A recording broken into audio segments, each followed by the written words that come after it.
Hi, I'm Rebecca, and first I'd like to just acknowledge each and every one of you because you had a lot of choices about what you could be doing today or whose workshop you could be attending, and you chose this one, and I really appreciate that.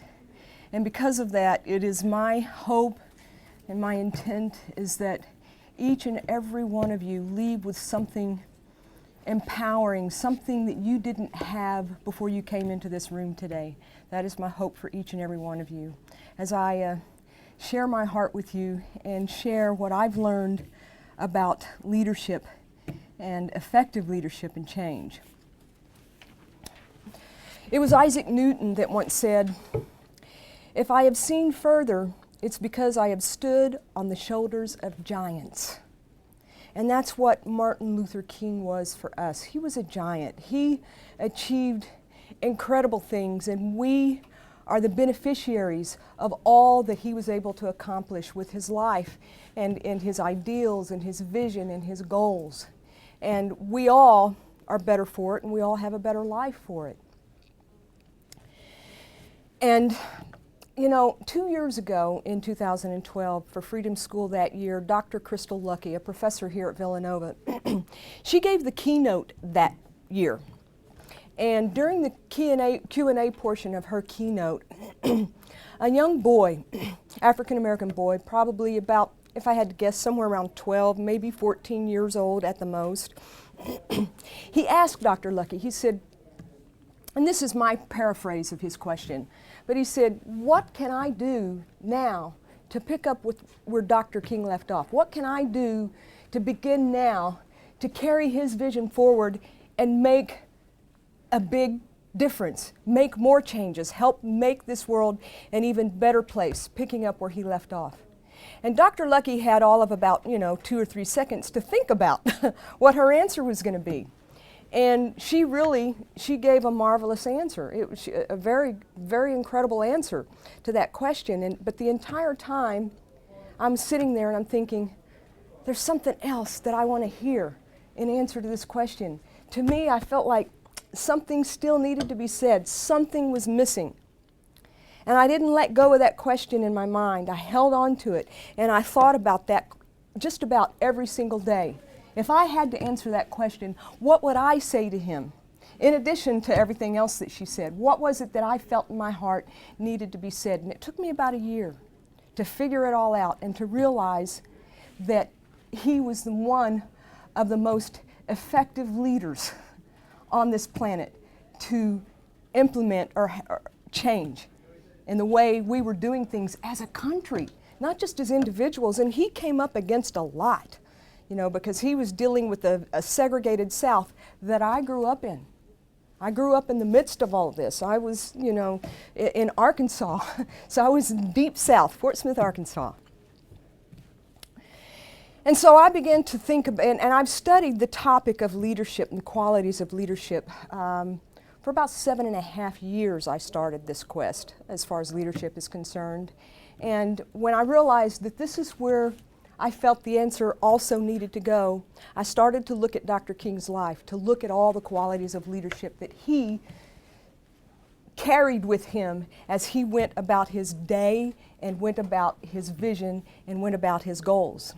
And one of the most effective sources that I believe you could ever go to is not necessarily a biography, although those are good and I think you should read them.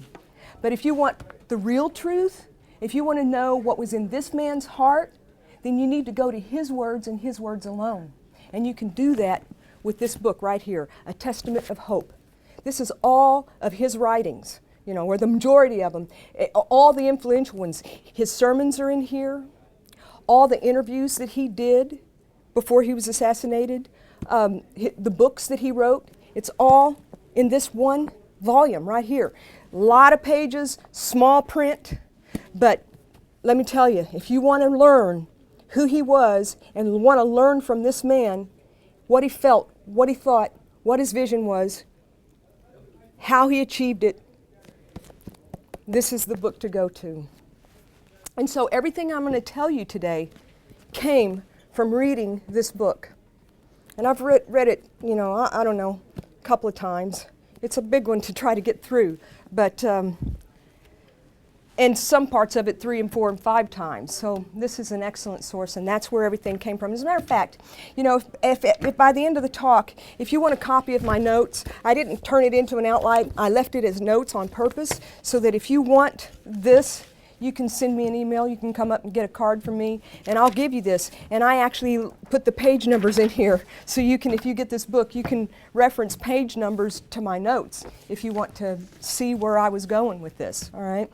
So anyway, there's a guy, his name is Theodore Parker. He was a minister and a theologian and a philosopher, all of that. And he said, books that help you the most are those that make you think the most. And that's what this one will do. It will make you think. It will make you evaluate. It will open your eyes because you're going to, from his words, you're going to understand things that you never understood before. And the reason why that's important is because this is your world now. You know, you guys are going to be graduating soon, and you're going to be going out in the world, and you're going to be facing a lot of problems. You know, we've got problems in the economy, we've got problems in healthcare, we've got problems in government, we've got problems in education. I mean, you name the system, it's struggling or it's failing, and it's not just in the United States, it's a global problem. It's worldwide, and this is what you're going into. But there's hope. It can either come crashing down around us, and we're at a precipice where it could do that, or we can be like Dr. King. Step up, take responsibility, look at the different areas, look at the ones that ignites your passion, and go after thinking out of the box and finding a way to resolve the problems, just like he did. Even if you have to go up against insurmountable odds against the entire country, just like he did. So what do we need to do to be an effective leader? If you look at Martin Luther King, well, first of all, the man was just plain out, he looked good. You know, he was young, he was vibrant, he was a very good-looking man. He had a young wife, he had young children. He was just 26 years old when he led the Montgomery bus boycott, 26 years old. He had just become pastor of Dexter Avenue Baptist Church. He was very well educated, an eloquent speaker, a writer. He expressed himself easily, clearly, forcefully, persuasively. And he had very clear goals. He had a very clear vision. But what set him apart the most is probably that he believed in making immediate, positive action. He wanted results, and he knew he needed other leaders to join with him to do it. And he called them to action too. And most importantly, he wouldn't ask anyone to do anything that he wasn't willing to do himself or that he wasn't already doing himself. He was a very genuine man. So according to Dennis Waitley, a man I respect a lot, a psychologist,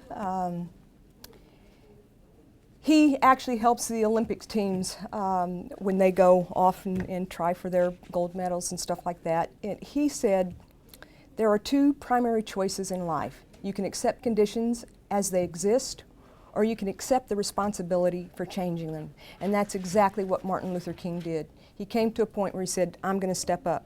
I'm going to accept the responsibility here. I'm not going to wait for somebody else to do it. But he was facing enormously big problems, and he knew it needed enormously big leadership. So he thought about this a lot himself. He had to take a stand in order to make conditions better for both the colored people and the white people. And he knew he needed to draw together the black community, bring them together as a unit. That was the first requisite if he was going to have any hope of success, that he had to do that, bring people together and provide them with strong and firm leadership. Most importantly, he said, we must have faith that things will work out somehow and that God will make a way for us even when there seems to be no way. And he had a lot of times when his back was up against the wall and he didn't think there was a way, but he stood on his faith. So what are these qualities? There's 18 of them that I'm going to bring up today. But there's even more than that. But these, I think, were the most important. These are the ones, if you have these 18 qualities, and the thing about these qualities of leadership is rarely is anyone born with all of them or even more than one of them. But they're all learned. You grow into these. And that's exactly what he did. And that's what I've been working to do. If I weren't doing that, I couldn't stand before you today speaking. And I couldn't even request them to videotape it, which they're doing, you know. But you grow into it as you step up and begin to take responsibility. So let's look at these 18 qualities of Dr. King. And I didn't put them in any kind of special order. But the first one I'm going to mention is that King was, first of all, he was willing to show up. He was willing to step up. That's the first thing. You've got to be willing to say, okay, I'm here, I'm going to go, I'm going to do this. Step up and show up. You know, Dr. King, he didn't want to be a civil rights leader. He wanted to be a pastor, and that was his goal. And his dream, which you will find out if you read this book, was to not only just be a pastor, but at some point teach at a university somewhere, teach theology at a university somewhere, or some sort of a school. That's what he really wanted to do. And even as a civil rights leader, he said several times, you know, when this is all over, I want to go back to just being a pastor. I want to teach theology. That's all he really wanted to do. But see, something happened. He took on that position at Dexter Avenue Baptist Church, and then a couple of weeks later, or 3 weeks later, or whatever it was, here Rosa Parks is riding in a bus. And her feet hurt. She wasn't thinking about becoming the mother of the civil rights movement, which is what happened, but that wasn't what was on her mind that day. What was on her mind that day, from her own words, is my feet hurt. And I'm sitting in the seat, I'm glad I can sit in the seat, and this white person comes on, and they're telling me I got to get up and go to the back of the bus, and I didn't want to. My feet hurt too bad. She didn't want to get up, and so she refused, and she got arrested.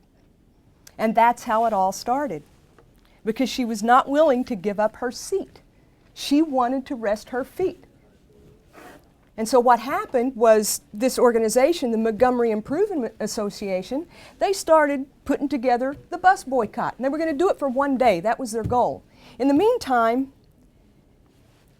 about 2 or 3 or 5 days later, they appointed and elected Martin Luther King as president of the Montgomery Improvement Association. And because his attitude was step up, show up, do what you need to do, he stepped right up and got right involved in that bus boycott. And when they had the first day, what they expected was they thought about 65–70% of the black community would obey the bus boycott. They were shocked to discover that over 99% of the people participated in the bus boycott. It was so successful they thought, let's go for a second day. And that was just as successful as the day before, so they said, let's go for a third day, then a fourth, and then a fifth, and then on, and they just kept going. And then they decided, we're going to go until we get what we want. And I think it was, if I remember correctly, it was 381 days later that they finally declared, the Supreme Court declared that segregation on the buses was unconstitutional. And they had victory. But right before that happened, the city passed a law, or an injunction, so they could arrest all the carpoolers, so that they could put these guys in jail, so that now if they weren't going to ride the bus, they'd have to walk. And that was a very, very low and depressing moment for Dr. King. He was very upset, but he held on to his faith. And it was that very day that the Supreme Court came through with their ruling. Quality number 2 for effective leadership and change. For him, it was willingness to take responsibility for finding an answer. It's not just taking responsibility, but asking questions and finding answers, and then trying to implement that and create those answers. And for him, one of the biggest things he had to deal with was hate. And so his answer to that, with this problem, he said, hate is injurious to the hater as well as the hated. And he said, love is the supreme unifying principle of life. Hate the deed, but understand the person and want only good for him. And he lived by those words. He marched by those words. That was the passion of his heart. That was his solution, and he never let go of it. So you find an answer. The third quality is courage. You have to have a lot of courage, and not just for him, but others around him that he asked to join him. It takes courage to make changes in your life, to decide you're going to try to become somebody, be somebody, find solutions. And he had to go up against labels of degradation. He had to go up against dogs, batons, spitting, fire hoses, and even arrest. I think it was like 16 times or so that he got arrested. All of that takes huge amount of courage. I don't know if I could do it, but he certainly did at a very young age.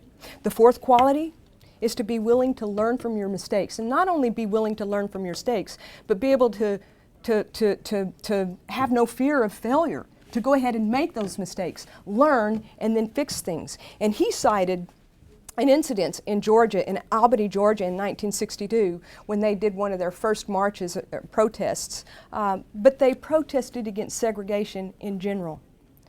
It was too vague. There was nothing specific, and so the march failed.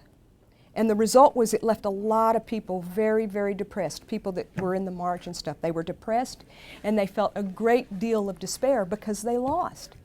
And Dr. King realized, well, my big problem was I wasn't specific enough. We didn't have enough focus. So he realized, and he decided from that point on, every time we march, we're going to march for something specific, something that has value, something that has meaning, and that will be symbolic for something every time we get a victory. So they marched for integrating buses, or integrating the lunch lines, or integrating education. They marched for voting rights. They marched for very specific things from that point on. And the fifth quality is to stay focused. He had a vision, and he had a dream. He held on to that vision. He held on to that dream. And when they marched for something specific, he held on to that too. He stayed very, very focused. And he came up against a lot, especially in the beginning, because whites and blacks alike in the very beginning considered him to be extremist, and they considered him, then the things he wanted, to not be very practical. I mean, how are you going to get a whole nation to change when all they want to do is hate you and tell you that you're less than, you know? And he said, no, I'm going to hold my focus. I'm going to hold my dream. I'm going to march. I'm going to do whatever I need to do to break down segregation. I'm going to stay committed to the breakdown of segregation, and they can give me whatever labels they want. And some of the biggest labels they gave him, they called him a rabble-rouser, and they called him an outside agitator. That's what they called him a lot. And he just said, okay, you can call me whatever you want. I know who I am, and I know what my vision is, and I know what I'm working toward. The sixth quality was complete and total dedication, regardless of the consequences, regardless of what was going on. He was committed to the breakdown of segregation, and he stayed dedicated to that, and he would accept nothing less. He said, to merit the trust invested in me, I must be a realist as well as an idealist, with nonviolence as my weapon. That was the weapon he was choosing, nonviolence. I'm going to protest, but with nonviolence. And he stayed dedicated to that weapon, dedicated to his vision, dedicated to his goal. Quality number 7, he began to rally the people because he knew that there was success in numbers. And that's what he was going for. He knew he had to have large numbers of people marching with him.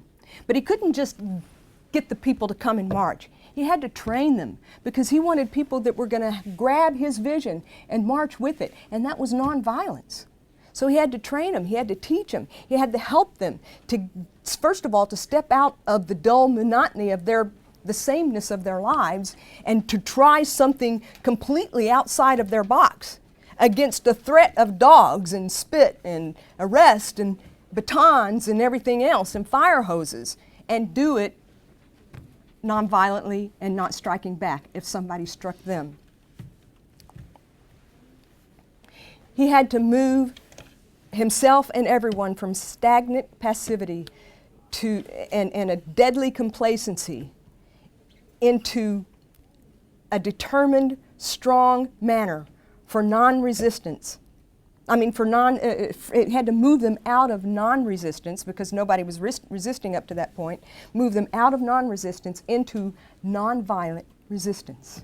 And so what he did was he came up with a contract that everybody would sign, and they would get the training, and they got training, so much training, and in such an effective way that it literally, nonviolence was integrated into their hearts.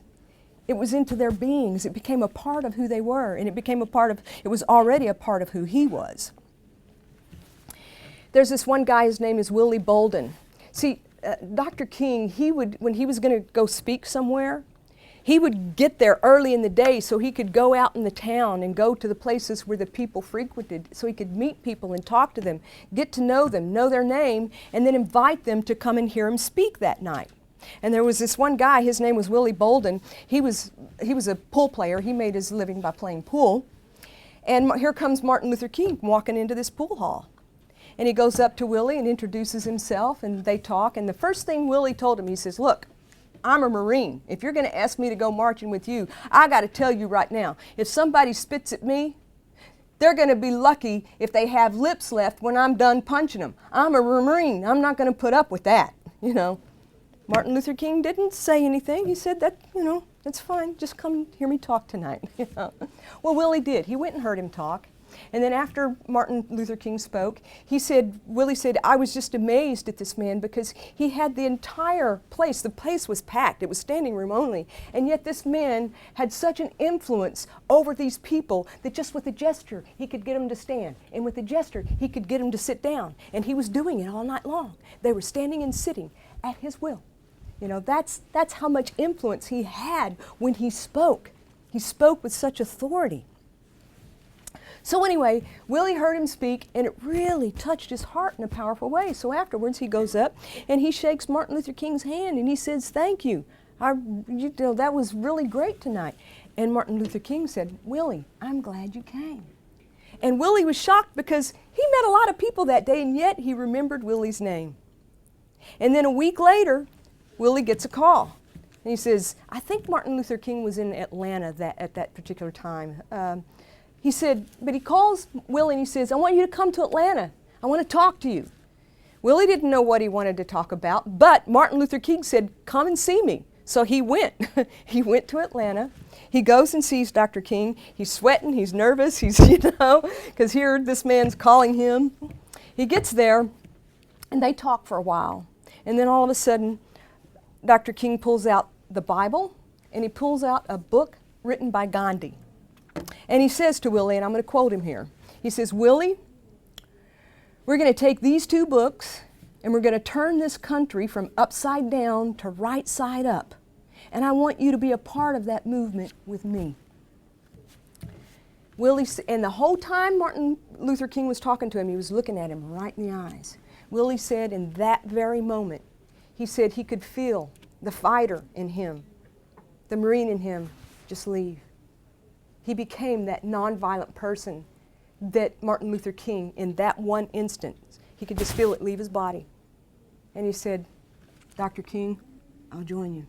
And he marched side by side with that man many times. And that is how Martin Luther King got the people to join him. He went out individually. He spoke to people. He reached out to people. He didn't just get up on the pulpit and say, "Hey, everybody want to come? Come." No, he touched everybody individually. You weren't just a number to him. You were a person to him with a name and a purpose and a vision. He also rallied the leaders. He wasn't just getting people to march with him, but also leaders. There were all kinds of organizations at the time that he approached, the NAACP, the SCLS, the SNCC, CORE, a lot of them. He went to these leaders, he spoke to them, he asked them to join him. And when he asked, they did. But he went to specific leaders. He didn't just go to anybody. He went to people he knew shared his vision, wanted the same things that he wanted. And not only that, but when things happened in their cities and these leaders would call him and say, "Uh-oh, we got this going on. Dr. King, will you come and help us out?" He packed his bags and he went. So it worked both ways. He didn't just ask them to come and join him, he joined them as well when they had a need. So he rallied the leaders. The ninth quality is that he was very well educated. This man, he got a BA in sociology from Morehouse College. Then he got a BA of Divinity at Crozier Theology Seminary, and he finished it off with a PhD in systematic theology at Boston University. But he didn't stop there. After the degrees, he kept on with his personal education. He read, he self-educated himself every single day. He was always reading, always looking to grow more, always looking to grow himself, grow within and move without. He was always. Education is one of the most important things that you can do for yourself if you want to become a really, really effective leader. And with education comes the next quality, and that quality is creativity, to be creative. And he became a very creative man, especially a prolific writer and speaker. For him, it was in writing and speaking. For others, it can be, I don't know, teaching. It can be art, it can be music, it can be whatever your passion is. You get creative in that specific field. But creativity is very, very much needed, especially if you're looking to solve problems, coming up with new ways and new solutions, new ways of doing things, new ways of being, new ways of living, better things, better ways to do it, better ways to be it and live it and have it and experience it. The next quality is flexibility. You've got to be flexible.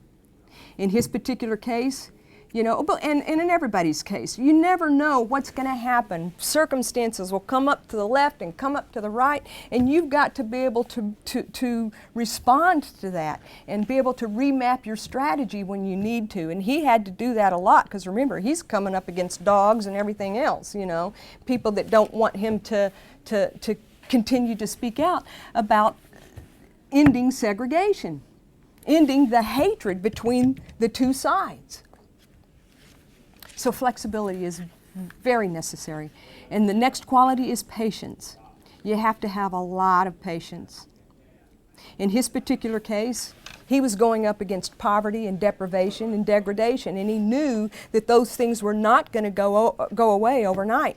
He had to give the government leadership time, and he had to give the politicians time to exercise what the court said was not constitutional and had to change as far as segregation is concerned. He knew it was going to take time, and he knew he had to exhibit a lot of patience, even though the court had already said that segregation in schools was unconstitutional. That ruling came down in 1954.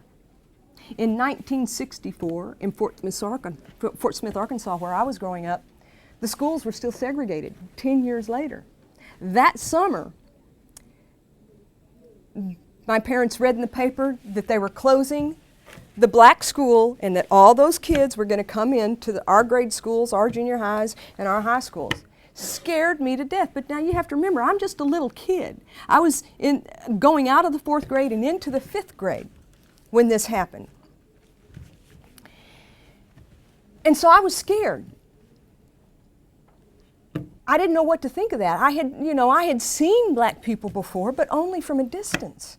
You know, when we would drive through, we saw their pool, we saw their school, but I never talked to anyone.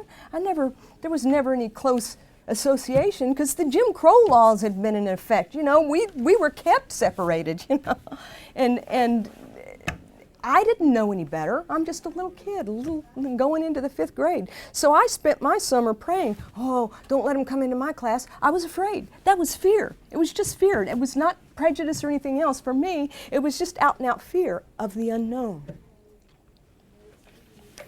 I'll come back to that in just a minute. First, I want to move to the next quality, and that's determination, that no matter what, you never, ever, ever give up. Martin Luther was determined, and he was not ever going to give up until his dream became a reality. Progress never comes fast enough for us, no matter what we're doing, whether it's Martin Luther King marching down the street for civil rights, or whether it's you trying to learn how to play a guitar or learn how to juggle or play the piano. We want to play these pretty songs, and it just doesn't happen overnight. You've got to be patient, you've got to be determined, you've got to be persistent, and just keep practicing until you can make that beautiful music come out that you want to come out. The next quality is that you have to have great conviction, and you got to believe what you're doing. You've got to believe in what you're doing, and you've got to believe that you're right in doing it. And Martin Luther King did believe in what he was doing. He did believe that he was right in doing it. Again, Dennis Waitley says, belief is the ignition switch that gets you off the launching pad. And that was so true for Martin Luther King. It's true for you. It's true for me. You've got to have a belief in yourself and a belief in what you're doing. And every time you take an action in that direction, it creates momentum. Dr. King recognized that the momentum was going to get big enough that at some point it was going to go global. He knew that when it got to be global, these are his words, he said, the rolling tide of the world opinion will play a great part in this and a great part in our success. Now, so here I was, a little kid, scared to death. These black kids may be coming into my class, and I didn't know what to think of it. And so I spent the summer misguidedly praying, don't let them be in my class. Well, guess what? 2 black kids came into my class, a girl and a boy, and they were cousins, Wilma Faye Hogue and Troy Jackson. All right? And so think, Wilma's last name started with an H, Troy's started with a J, mine starts with a K. And our teacher, Mr. Mullins, put us in alphabetical order. So not only did I get black kids in my class, but I had one sitting to my right, one behind me, and then me. All right, so I was with them all year long. So now I'm getting to know them. Now the first day we go out well, maybe I should back up for a second and tell you this. Like right around that time, they were showing in the news a march. I don't remember what city it was in. All I remember is what I saw, and what I saw was a lot of people marching down the street, and they started hitting them with batons, they started spitting on them, doing all of those things, but they took this hose, all right, this high-powered fire hose, and they turned it on this woman, this black woman. And when that water hit her, I was just amazed at how she just hit the ground and was just rolling down the street like she was dirt. And I'm shocked at seeing this and seeing her getting washed down the street by this high-powered hose. And in my little childish mind, because I didn't like what I was seeing and was scared of what I was seeing and afraid of the pain and the hurt, I said to myself, well, black people must not have feelings. They can't hurt and experience that, so they don't have feelings. That was my thought, all right? Now, I'm in the 5th grade, and here I'm sitting, and I have 2 people by me, and this is my thought in my head, right? So here's what happens. We go outside, we go into the playground, and one of the games we had to play is where we have to hold hands. And then other kids run and they try to break your chain, all right? Well, guess who I had to hold hands with? Wilma. Had Wilma on one side of me. I don't know where Troy was, but so here I am. Now, my other misperception as a child, because remember, we were forced to be separated, my little mind, I thought, well, they don't want blacks coming around me because they got some kind of cootie. And maybe if I touch them, I'll turn black. And maybe that's why they don't want me to touch, and so that's why they got to use that water fountain and I got to use this one and stuff like that. That's my little mind trying to rationalize it all right? So now here we are, and now I'm thinking, the cooties, I'm going to turn black. I'm scared, but I hold on. We don't break the chain, but as soon as I have a chance before we make another chain, I'd let go, and I'd do this, whapping my hand, trying to get it off so I don't turn black, all right? This happened about 3 times, and Wilma had had enough. She was so offended by this, she got right in my face, this close. I was never so close to lips in my life at that point, but there she is, right in my face, telling me all about it, how I don't have cooties, I'm not diseased, you know, right in my face. And the first thought I thought was, wow, black people do have feelings, and I offended her. And I felt really bad, and I apologized. But it woke me up. It woke me up that there was no difference between her and me, just the color of our skin. So here we are. At that same time, Paul McCartney is sitting in a hotel room somewhere. They had just performed, and when they are done performing, no matter where they are in whatever country, they have to hide out in their hotel rooms. It felt like a prison to them. He turns on his TV, he sees the same thing that I saw, and saw this woman rolling down the street. He couldn't get it out of his head either. So then he goes to Scotland, and he's in his hotel room, and he's practicing this picking pattern he's trying to master, and he's thinking about this woman. Now in America during that time, the slang for a girl was a chick. In Britain, the slang for a girl was a bird. Well, that night, because of what he saw and couldn't get out of his mind, and that picking pattern, he married the two together and he wrote the song Blackbird. So if you want to know what Paul McCartney was thinking about that back in the 60s, go listen to Blackbird on the White Album. One of the most beautiful songs you could ever hear. Anyway, on to the next quality, which is that he spoke the truth, and he spoke it from his heart. He was very eloquent, and not just eloquent, but, seeking to change fears and suspicions and misunderstandings into faith and enthusiasm. He said, I don't have any time for doubt and faith, for doubt. I act on faith. And he said, and this is a quote, he said, truth smashed down to the ground will rise up again, undaunted. And that's how he saw himself. He spoke from his heart, he spoke the truth. When they knocked him down, when they put him in prison or in jail, all these things, he rose back up, undaunted. I'm not going to stop. I'm going to keep moving on. He was genuine. That's the next quality, genuine. He never ever asked a single soul to do anything that he wasn't either already doing or willing to do himself. The next quality is a very high self-esteem. You have to have a high self-esteem to come up against those kinds of odds. You have to recognize and believe in who you are. He recognized and believed who he really was. The world tried to tell him he was less than, that he was no good, and that he had a bad heritage. They told him he had bad skin, the wrong color, that he was mentally weak, and that he was a second-class citizen, and most of all, that he was disadvantaged. But he said, no, I'm not going to accept that.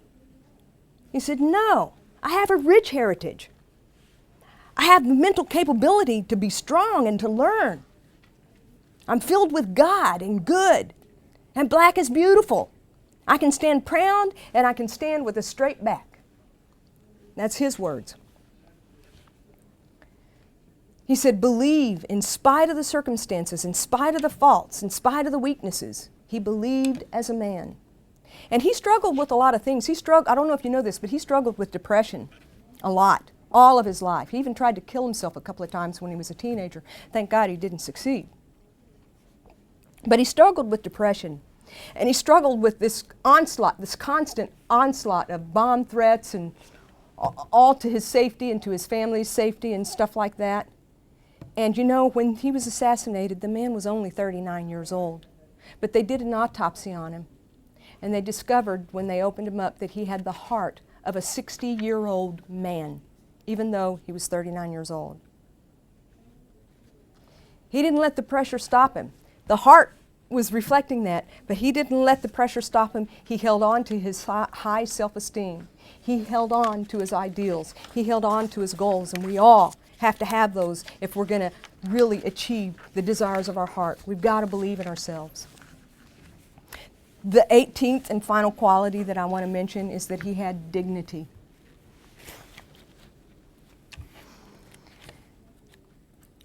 He lived by a lot of the words that Gandhi said, and one of the things that Gandhi said was, be the change that you want to see in the world. And that's exactly what he did. He became what he wanted to see. His fight was for the rights of the nation.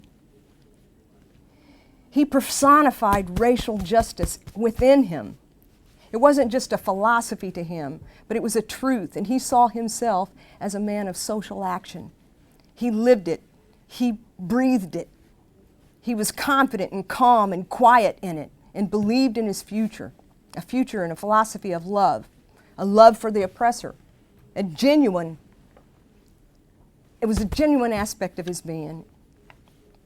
There was a man, Kenneth B. Clark, that interviewed him, And after that interview, he said that there is no way that one could tell by looking at Martin Luther King that he had exposed himself repeatedly to death, and yet that by his inner sheer force of his personality and the depth of his conviction, he moved not just the South, but the North, the entire nation, and eventually influenced the opinions of the world.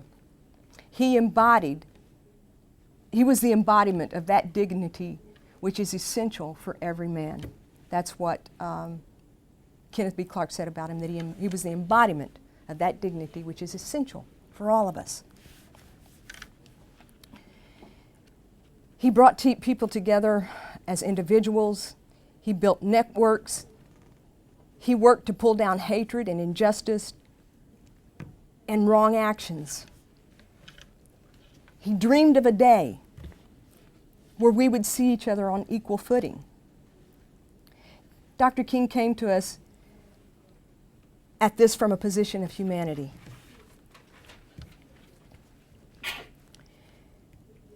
He longed for us to live together, and he said living together means acceptance and connection, and that we teach each other, which is what happened with me and Wilma and Troy.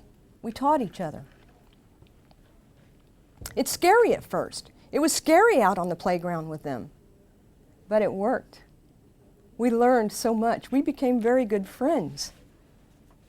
You know, it was the only thing that was separating us was fear. And the fear turned out to be nothing. Nothing. It was just something in our heads. There were some Southern whites that really tried to derail Dr. King.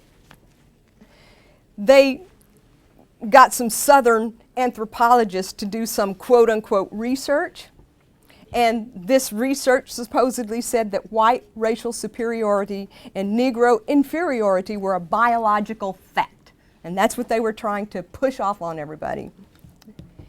Well, King wasn't having any of it. He went to world scientists, and they refuted it with other research and said that the Negro blood, according to medical science, finds the same 4 blood types that's in all racial groups, no matter color, all racial groups. It's the same 4 blood types, no matter who you are. Well, fast forward to today to Dr. Jill Bolte Taylor. Dr. Taylor wrote a book called My Stroke of Insight, and in there she talks about going down to the genetic level. At the genetic level, they discovered that we are 99.99% identical. Doesn't matter your race. If you're a human being, we are 99.99% identical at the genetic level. We differ by only 1/100%. And it's that 1/100% that gives us the color of our skin, our hair color, our eye color, the shape of our body. It gives us all of our differences. And it's from that little 1/100% that we put our focus on and we get afraid of one another when we should be looking at the 99.99% ways we're just alike. We all have the same heart beating within us. We all have the same feelings. We all have the same desires and the same wants out of life. Doesn't matter our race. If we're human, we're wanting the same things. We're wanting love, we're wanting peace, we're wanting to be vital, we want to be acknowledged and known and loved, and to offer love. We want all of these things. Dr. King said that his biggest battle and his biggest concern was the inner attitudes of people and the person's relations and expressions of compassion. He said we got to look beyond the law books to one's commitment to the inner law that's written on the heart, and growth and awareness of the basic worth of every member of the human family. And that means looking at that 99.99%. So to kind of quickly sum him up, he sought answers to questions. We're going through these leadership qualities again. He sought answers to questions. He knew there was success in numbers of leadership and of people. He knew he needed bodies. He knew that the stronger the number, the greater the movement. He knew he needed good press. He needed to call attention to things. He had to have a goal to bring enlightenment and encouragement. He was an educated man, and he continued to self-educate. He knew we needed both. He took positive action. He had focus. He had vision. He spoke out. He showed the way. He didn't just talk about it. He showed it. He led by example. He looked for mentors that were already successful and for inspiration from learning from them to apply to his specific situation. He had faith. He was determined to keep going. Even when he was depressed and afraid or discouraged, he kept right on going. He didn't let it stop him. It takes courage, it takes perseverance, and he had both. He made his intentions crystal clear. He acted on his convictions. He saw truth, the truth of who we are, that we were all born free, didn't matter your color, it didn't matter. We all have rich heritage. We all have a proud history. And for himself, he said, no more black stigma. I speak out as such, and to help people to realize that this was beyond, this goes into human rights. It was beyond even his individual concerns. It's about humanity and duty to stand up for freedom for all of us. So in the 60s, he was basically faced with a threefold problem: housing and jobs and education, and some unemployment and some health care, but it was certainly not on the level of what we're facing today. Today, we're still facing all of those, not in the exact same way that he faced them back then, but they're still here and with us and prevalent today, but not just in the United States. It's a global problem now. It's all over the world. We're all struggling with the same things. Economy is a huge struggle globally. We have to find answers to these. Now, Dr. King said, there is no graded scale of essential worth. There is no divine right of one race which differs from the divine right of another. Every human being has etched in his personality the indelible stamp of the Creator. And we each can solve these problems because of who we are. We have an individual thumbprint. We have an ability to step up, stand up, find our passions, find our gifts, our talents, our abilities, and apply them and live from our heart and find some solutions to these problems instead of just continuing to put Band-Aids on them or bail them out, whatever's the same things that are being done today that have been done for the past 30 and 40 years. Dr. King said, we're facing a challenge of a new age. He said it back then, and we're still doing that today. That doesn't change. We're always facing the challenge of a new age. For him, and he references in here, because he was looking globally now, not just in the United States, and he says, during his day, there were 1,600,000,000 people on the planet. Today, what we are facing in our challenge of a new age is 7,200,000,000. Big difference. We have global struggles that are facing us every single day. We have our challenges. We have to rise above them as individuals, according to our interests, and look at that broader concern of humanity, just like Dr. King did. We have to achieve excellency in our various fields of endeavor. We have to enter a new age with understanding and goodwill and love and mercy and forgiveness, all the things that he talked about, at the center of our lives. And we can't sit down and just wait for it to happen, and we can't expect the government to do it or for somebody else to do it. We have to get up. And just like Dr. King, we have to take some sort of positive action, invest our finances for the cause of freedom, for the cause of education. These are the things that he was outlining when he talked about the challenge of a new age. Develop leadership, intelligent, courageous, dedicated leadership. Stand, protest injustice. Let freedom ring, he said. Determination, resistance, problems of national problems, take responsibility for those problems, and take constructive action. There's no waiting. The time is now. The time is today. We've got to come up with these answers ourselves now. And to do that, we definitely have to have that good sense of self-esteem. We have to say to ourselves, He says, say to yourself and to the world, I am somebody. I am a person. I am a man or a woman with dignity and honor, and I have a rich and noble history. And I'm going to get up and I'm going to do something about it. So, America's hope is you. America must change. And you and I, we are the ones that are going to define how that change looks, what's going to happen, how it's going to come about.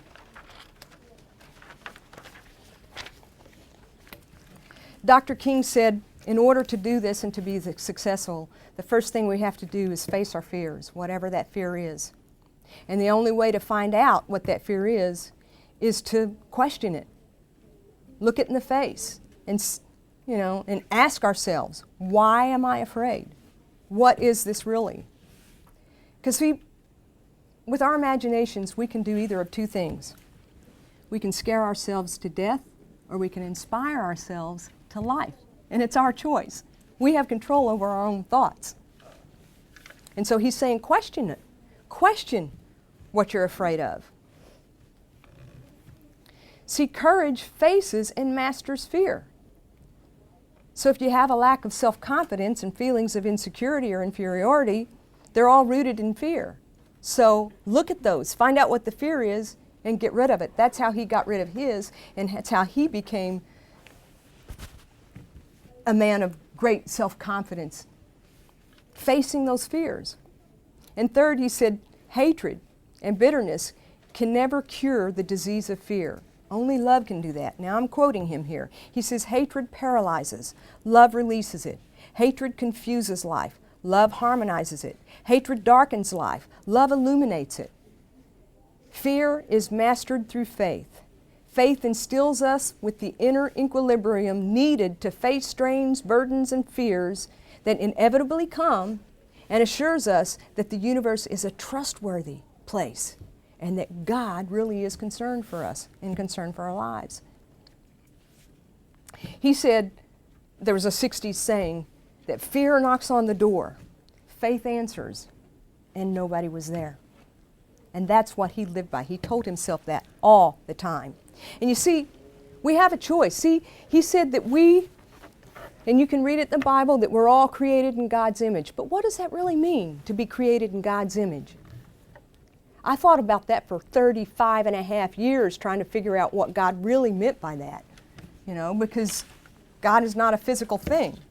And it took me 35 years to one day finally come to the point where I said, well, now wait a minute.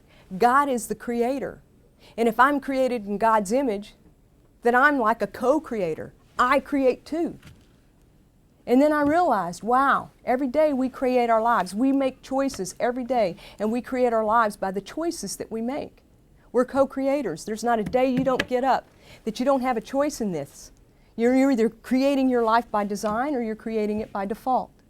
And it's our choice whether we're going to create by design or default. And so think about this. If you live to be 99 years old, are you going to live 99 years? Or are you going to live 1 year 99 times?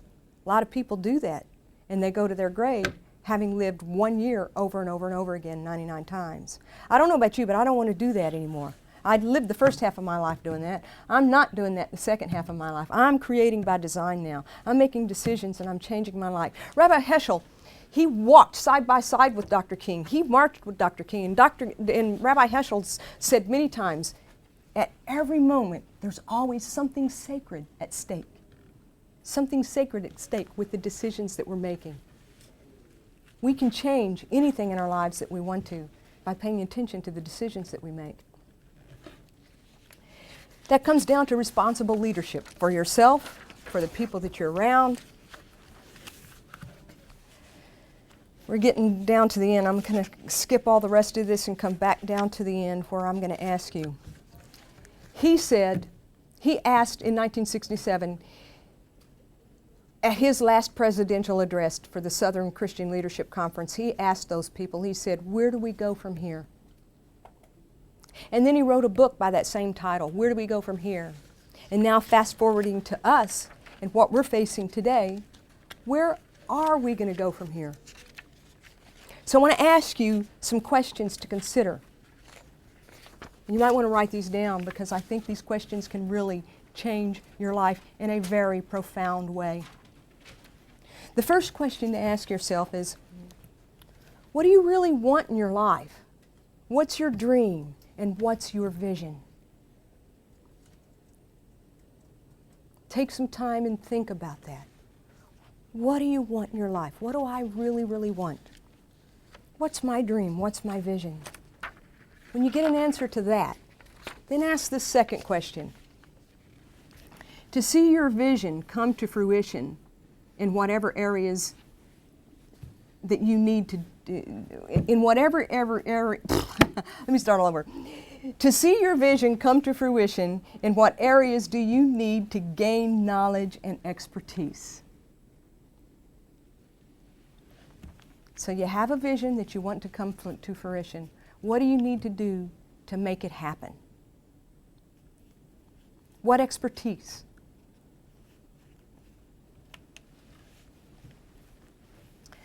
Leadership, Martin Luther King says, is caught as much as it is taught.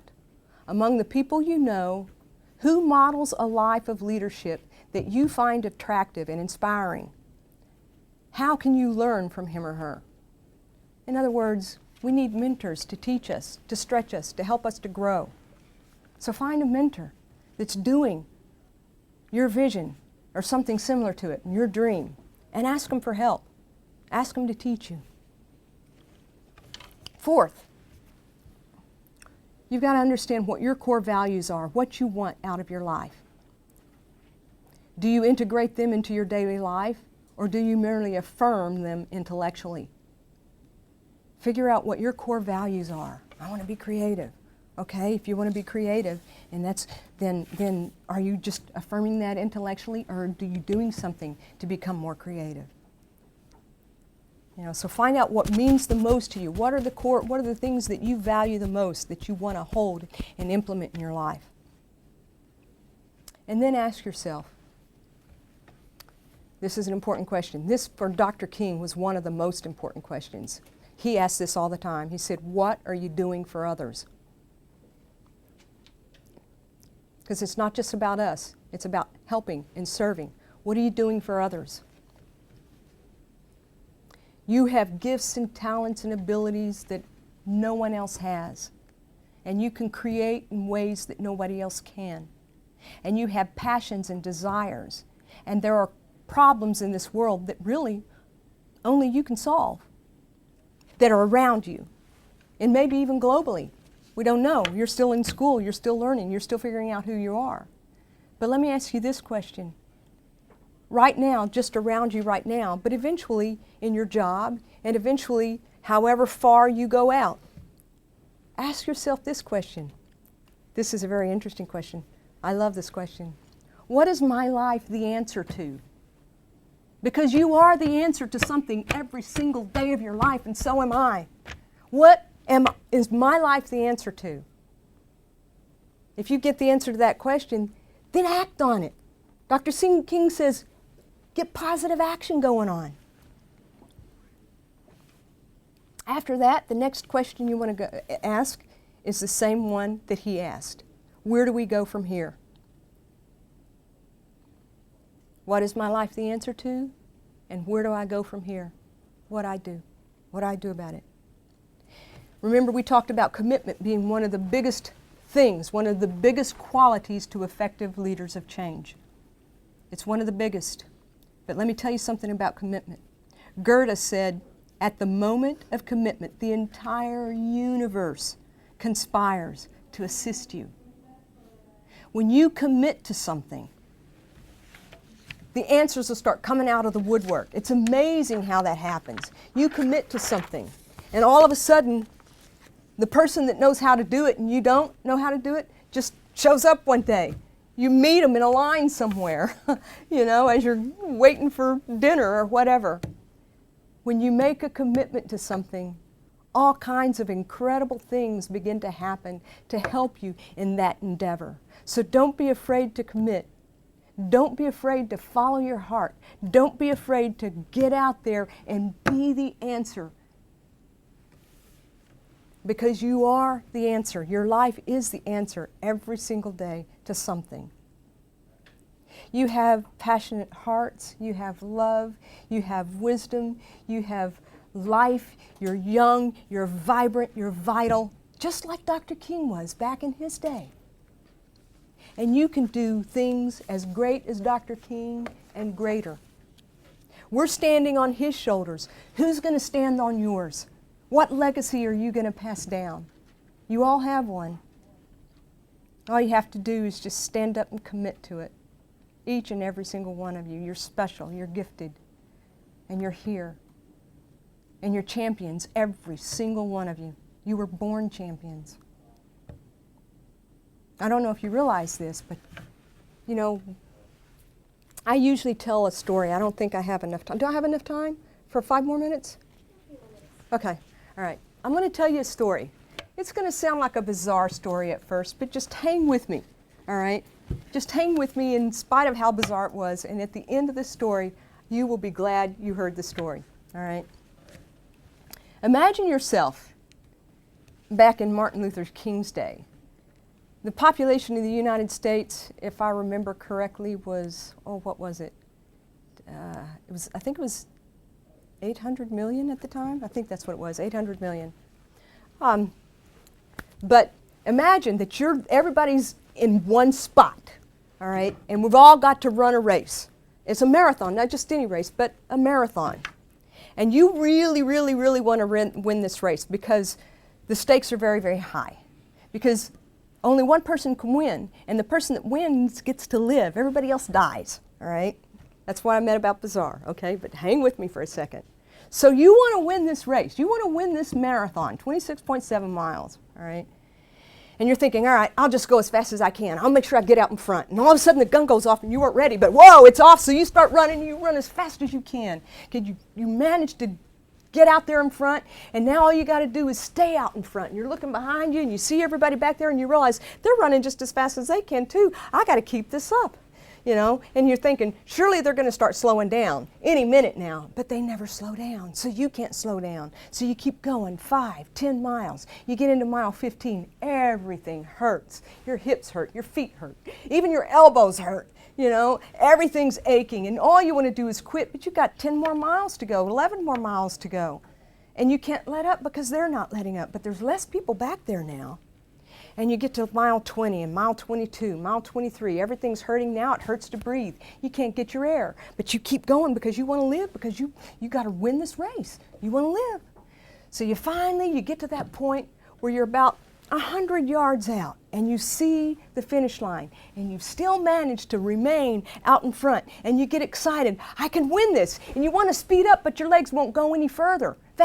They just keep going at the same pace, and you look behind you, and there's only about 100 people behind you, you know, but you want to speed up and go, and you just can't, so you just keep going at the pace you're going. And what everybody didn't realize, that even the 100 behind you, is that there's only 100 behind you because everybody else, they were running just as hard, but their bodies couldn't take it, and they all died all along the path, you know?